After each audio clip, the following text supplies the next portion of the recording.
Look, guys, how can I explain this?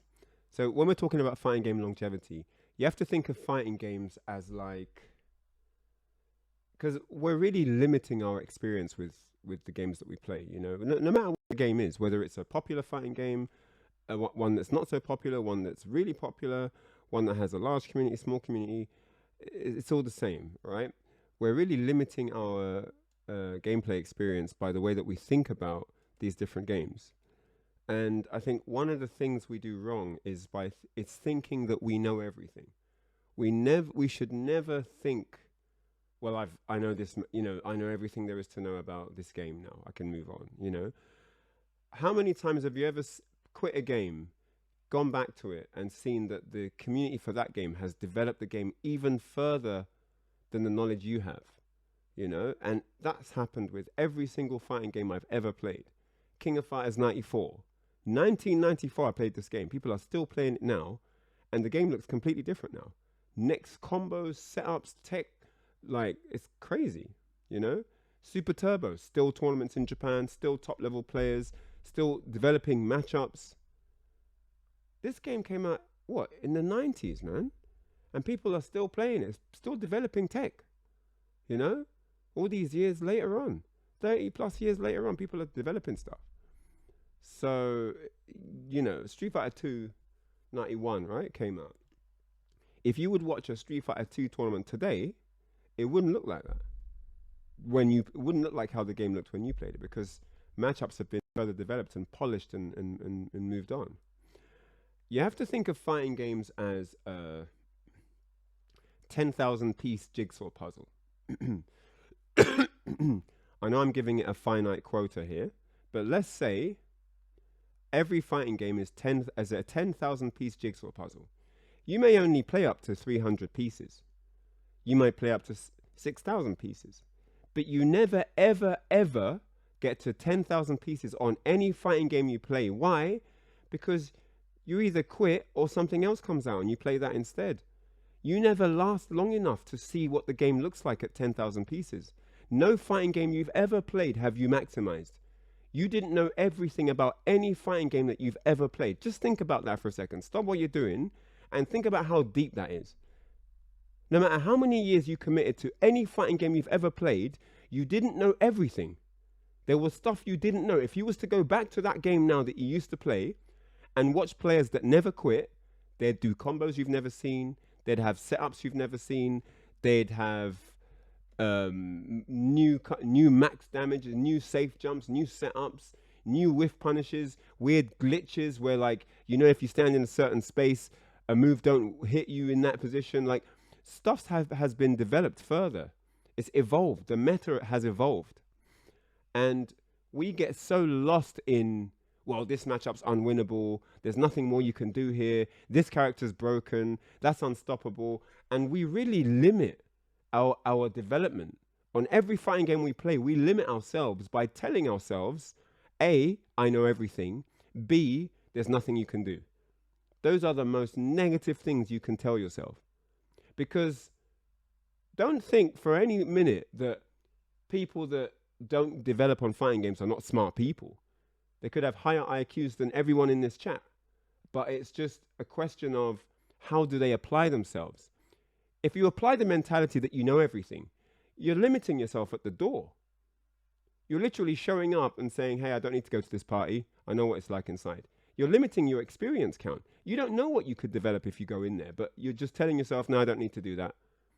And you're really limiting the experience that you have with fighting games as a genre, because just down the road a little bit more, you might develop something that really becomes a transferable skill for other games, something that really brings the game to life even further for you, and so on. So when I went to Japan for King of Fighters, they're still playing 98 and they got new stuff. China, they're always developing stuff for the SNK games. Whatever game you play, there's a community for it somewhere in the world. Just go to South America. Tekken Tag 1 looks like a different game because they're playing it. They've been playing it. They're still playing it. Tekken Tag 1 was also in the 90s, a game that I played a lot of years, a lot of hours daily. I thought I had mastered it. to a degree. And then you go to Korea or Japan or South America, where they're still very, very active and very passionate. And you see different stuff. Oh, what? You can swap the sides like this? You can change the camera angle off that move? I didn't know that setup connected after that. What? That's a tech catch? Like, there's all kinds of new stuff. So, guys, I'm telling you, if you want to maximize who you can be on a fighting game, never ever get lost in the idea that you know the matchup and you know everything and there's no more that you can be found. Or that this game's boring now, I'm going to move on because there's nothing more I can do here. I know everything now. Get rid of that mentality right now. You never knew everything on any game you ever played. Think about that. I don't care if you can use every character, if you've won a tournament with every character, I don't care. There's a lot of stuff you didn't know about the game. And you have to know that it's very powerful to embrace that. It's very humbling to appreciate your gaming mortality. You don't know everything. You're limited. Yeah? You still need to learn. Just take the student seat for a little while. It's okay. It's a wooden desk with a stupid table with chewing gum stuck underneath and graffiti on it, but who cares? It's your student table. Just embrace that. It's time to learn. You're, like I said before in the Red Bull video, I said you're always a student in this game. You're a student. Take that.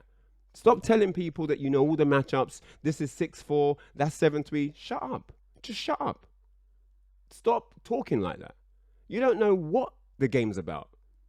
Street Fighter 6 hasn't even been out for half a year and people are trying to tell people what the matchups are. How the hell do you know? Oh, this guy hasn't got reversal, he's low tier. Who said that you need reversals to win on this game? Who said that? Just your finite experience dictates that? Why isn't Jamie winning every tournament? He's got a reversal. Obviously takes a little bit more than just having a reversal, doesn't it? And this is what it is. People talk before they understand. And that's the scariest thing about the world today in general. Talk now, ask questions later. Or even worse than that, talk now, don't ask questions later. And this is something that we really have to sort of start, because you know why it's also important? We're not just kids, that like games, right? Most of us are grown adults that have studies to do. We have jobs, we have friends and family. We got things going on. Gaming time is important time. If you're spending your gaming time to play fighting games, it should be productive for what you need it to be. And it's a shame if you're spending all that time. You could do anything with your time. You could travel the world, you could learn a new language, you could develop yourself in other areas, read an article on something you don't know anything about. You could be developing yourself in other areas, but you're choosing to spend that development time on fighting games. So why limit that time by telling yourself, this matchup's unwinnable, can't do anything here, this is impossible, it's a waste of time? Why do that? You're killing your recreation. This is meant to be your recreation thing, and you're destroying it by telling yourself, I can't do more. And this is really damaging. I mean, if you look at Street Fighter 2,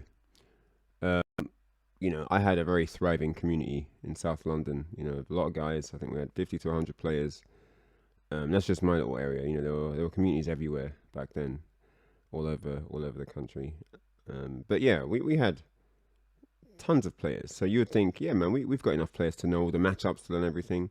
But if I look up Super Turbo today, the matches look completely different because they've been developing the game knowledge. Street Fighter 2 looks completely different. Third Strike, when I played that, also has changed a lot over the years. When I used to play that game, Chun Ken was definitely like a solid 5.5 to Chun, or 6-4 Chun. But I come back a few years later and I watch Deshi Ken play the match, and it's like you're like feeling sorry for Chun. It's like, what's she meant to do? And it's just the developments in matchups. Same as the Yun Chun match. I remember on Third Strike, Yun Chun was like, Yun just battered Chun. That was like a solid counter pick. And then, you saw players like Onuki step up and really change the way that match looks. And then it looked like it was just not working for Yun, Didn't really have the health to take the hits. He he's kind of like a glass cannon, isn't he? And it looked like Chun just destroys Yun. And then you see later developments where Genei-jin tech got more detailed, and the pressure of dealing with a young player that knows how to build bar really quickly, like those things, and then the matchup looks like, oh man, Chun can't do anything here, and so the more that the guys play, like matchups change, and it's very interesting. So again, this is that situation where I played it for years, and then I come back and the Dudley players are doing different setups, the Remy's are doing different stuff, the Alexes, the Urians have new Aegis setups. Like it's crazy. It's just crazy. So I think that we need to always be mindful of that. And then let's go to Street Fighter 4. I mean, look how different Street Fighter 4 vanilla is compared to Ultra Street Fighter 4. I mean, come on. Completely different, like brand new characters, different modes, like red focusing and all that, like all kinds of changes, all kinds of changes. So yeah,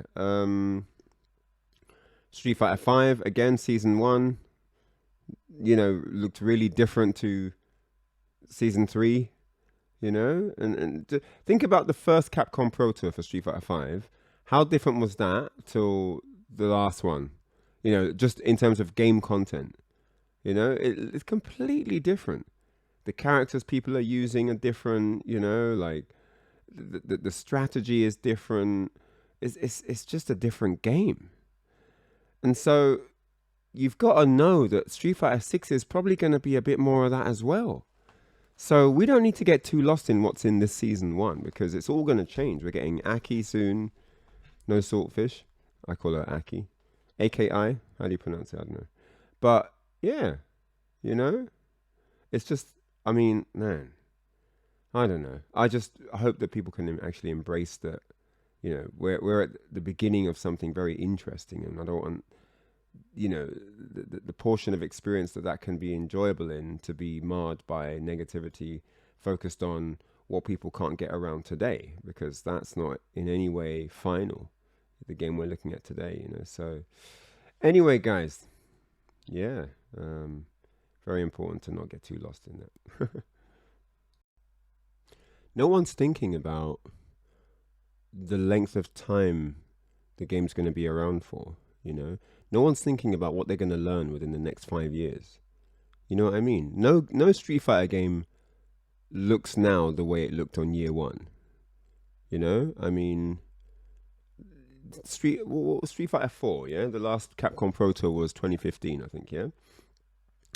And it was Kazunoko versus Daigo in Grand Finals. Yun, Evil Ryu. That entire Pro Tour final, the game looked completely different. You could see the evolution of the meta. You could see that it was different. Things had been learned. Situations had been labbed and labbed and labbed. And there were developments from that. There were new option selects. There were new things. And we're talking about a game, 7 years in? And new creations on deck.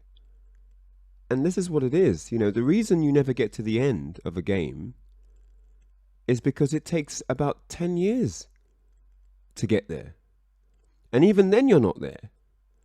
The guys that have been playing Street Fighter 2 for 10 years, when the 11th year kicked in, they weren't like, oh yeah, this is done. No, there's still things. Just think about that. We haven't even grasped how much content a fighting game actually has. We learn the bits and bobs that we need to win, sure, but then we don't really go too much past that. We don't go too much past that. We get comfortable enough to feel that we're knowledgeable enough to win. Then we win or we don't win or whatever. The tournament has its hierarchy. And then at some point, the life cycle of that game is at its end, because the community dwindles, a new game comes out, whatever. The community destroy it, like Street Fighter Cross Tekken. That was a very good game, but the community killed that. Yeah, with expectation, with one problem people need to kind of manage a bit better is trying to tell games what they should be. You're not the developer. You didn't make that game, but you'll get people saying, oh, this should be hard knockdown. Throw should be guaranteed here. Like, who are you? You're not the designer. How do you know what the developer's creative vision for the game was? How do you know? People are saying, oh, why can you just skip neutral with drive rush? Maybe that's the idea. Maybe it's not meant to be super neutral heavy. Do you see what I mean? And people need to think more about when they analyze games. Instead of saying what they want it to be, they should think about what was the idea here. What did the development team want us to experience as consumers? What package are they trying to give us? Every fighting game has a different package. You're not supposed to play a fighting game and try and get it to be your favorite game from your past childhood or whatever, from your past time. Every game is different, and people need to have more respect. You'll have all the Third Strike guys trying to make SF4 into Third Strike. Where's the parry? Why can't I red parry? Why can't I do... It's a different game. It's a different game. You had all the SF4 guys complaining about SF5. What's this V-trigger nonsense? I don't like this. I want to go back to the way it was before. It's new. It's not meant to be familiar. It's not meant to be something you know everything on straight away. You have to work on stuff. It's new. And this is the problem. We waste so much time on this to be, just to say it, just nonsense. I mean, it's nonsense. Just enjoy it for what it is and stop trying to make it what it shouldn't be. Yeah? This is a new gaming experience. Just let it rock. It's something different. I know comfort zones are nice. They feel all warm, snuggly and cozy when everything's comfortable. But life, if anyone's not been living under a rock, everyone will know that life will throw uncomfortable situations at you all the time. Gaming is no different. A balance patch comes out. Now you don't know the matchup anymore. Now you've got to work out some new strategy. Games put you in uncomfortable situations. People modern day gaming often takes you out of your comfort zone for different reasons. Different specs on the PC to what you're used to, or different timing on certain things. You're playing an FPS. You need a different mouse sensitivity for this particular game over that particular game, or the weapon doesn't spray the same way, the same weapon on two different games. Like, there's all kinds of things that will make you need to adapt. You will need to make the change. The game isn't going to make the change for you. The development team aren't going to come in and say, oh, well, Chris says he needs this, let's give him that. No, you're going to have to figure it out. You're going to have to figure it out, man. And the thing that people need to recognize is that journey of quote unquote figuring it out is actually really fun, guys. It's not some arduous back-breaking headache. It's really fun when you get into it and really sort of start to let your creative juices flow and think about what you can do differently to all the other guys also trying to learn. And once you do that, it does come to life in a different way. And you learn to apply yourself differently too, because you won't have that on the game you're comfortable with. Because on the game you're comfortable with, you already have your habits, your good, your bad habits, your patterns, your muscle memory, your situational awareness is already hardwired into certain things. You can't go back to the drawing board anymore on that game. A new game is a beautiful opportunity to press that big red reset button and do it all from scratch and maybe reinvent yourself a little bit. Why not change yourself a little bit? On this game, I probably was a bit too passive. Let me try a more offensive style or a more offensive character. Or, I had this sort of thing. Let me try this differently now. And just play with that. Have fun. It's meant to be fun. It's not meant to be this annoying struggle. Oh man, my character's not top tier. This is not fun. It's not meant to be that. But we get so lost in this whole, is the matchup 5-5? No one can answer that for you because nobody knows yet. Whoever you ask is giving you their limited experience. Whoever you ask. I don't care what country, how many tournaments they won. Everyone has limited knowledge. They might have more knowledge than you, granted. So I'm not saying there's no point in asking for other opinions. That's not what I'm saying at all here. But what I am saying is pinch of salt, people, man. Yeah? Grain of salt. We don't know it all. And sometimes people treat other people's opinions as if that is all there can ever be. No, there's more. There's more. Sure, up to this point, this is what it is for that person. But if you ask someone else with the same experience, what they think it is up to that point, they might tell you something different. So it's all about getting opinions, but ultimately it's about forming your own. You know? There's no point asking someone what they think the matchup is if they're playing different people than you in that matchup, because their matchup knowledge might not even help you. They might even hinder you because they're telling you stuff that might not work against the people you play against. So there you are thinking, oh, I've asked this really experienced player what the matchup is, and he tells me this and this works. I should be able to do this now. And then you do it and it doesn't work and you're like, oh, what's going on? So the best solution is to collect the data yourself. Collect the answers, find out what works in the matchup for you. You have a different style with that character to the other person as well. So some of the stuff that they do that works might be based on their generic style, and you don't have that. So just copying their answers won't help you. You know, these are just things to think about, okay, guys? You know, there are going to be differences in all of these things for everyone.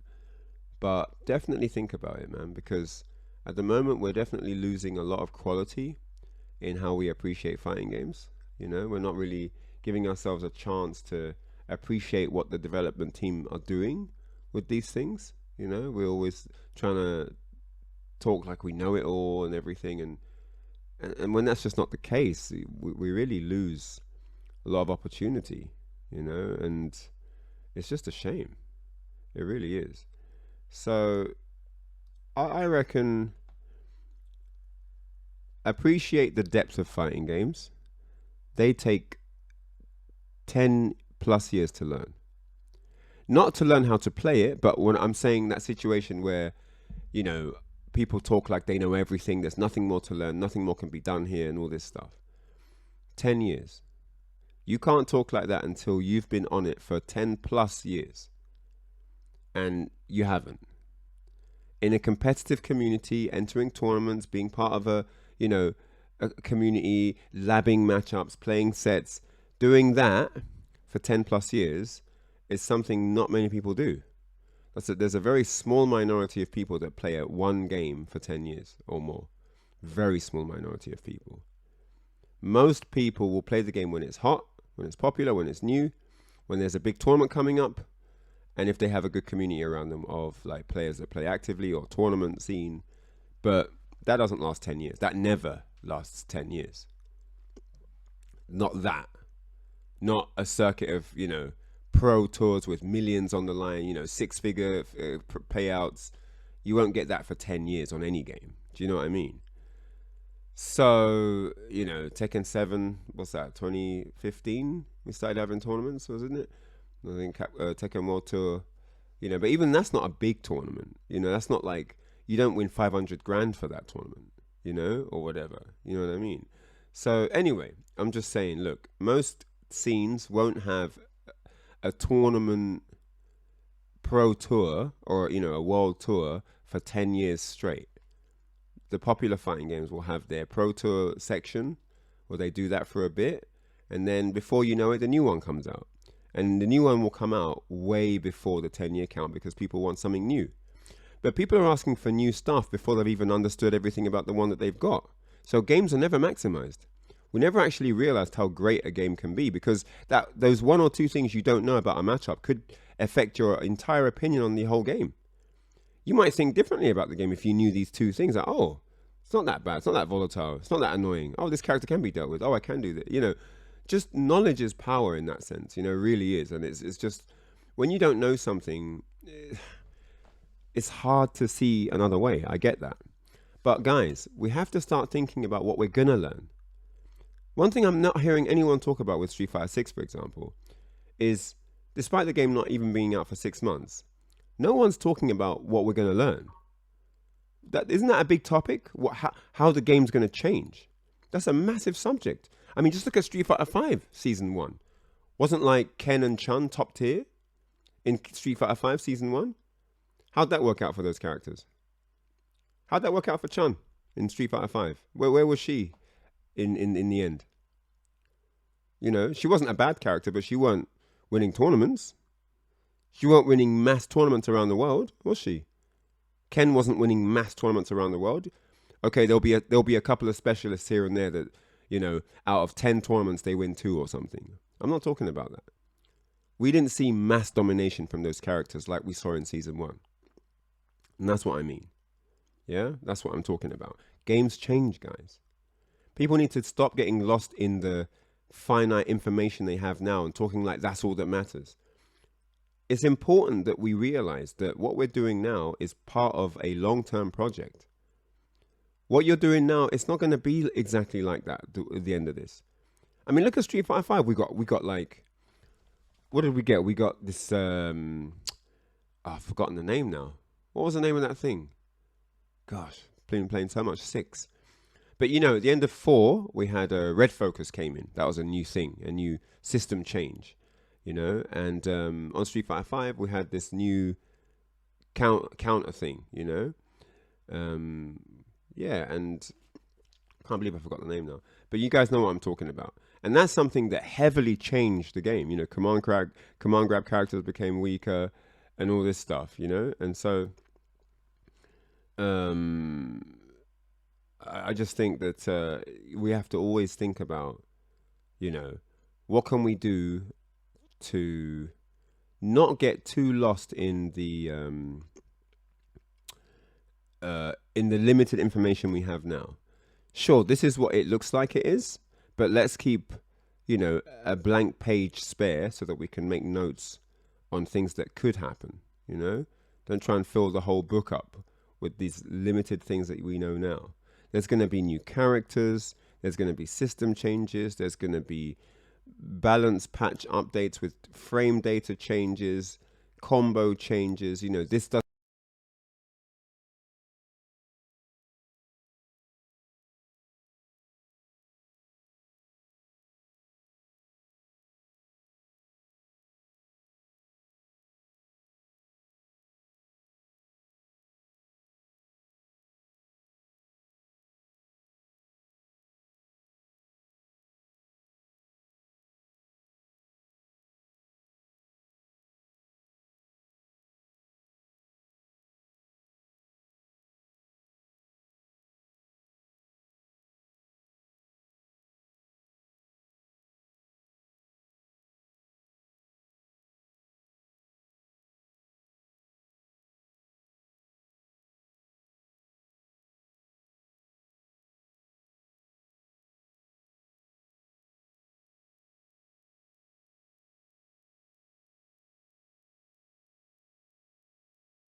It's a really good game. Capcom have really thought about what Street Fighter needed, you know, and it seems really cool. I mean, it does seem like there's a lot in here. It's a very rich game. So, yeah, I guess that's it for now. But yeah, just wanted to stress that we don't know it all. We're not even close. And every fighting game you've ever played, you didn't know it all then either. There was stuff you never ever learned. There's stuff that could have helped you play matchups that you had trouble in that you never ever got to learn because the game's lifespan died before you had a chance to learn it. So, with that said, I bid you guys adieu and take care, guys, man. Hope to do a few more of these sort of podcast style chats. Yeah, if you've got a specific topic you'd like me to cover, let me know and I can do that for you lot. But until then, guys, peace.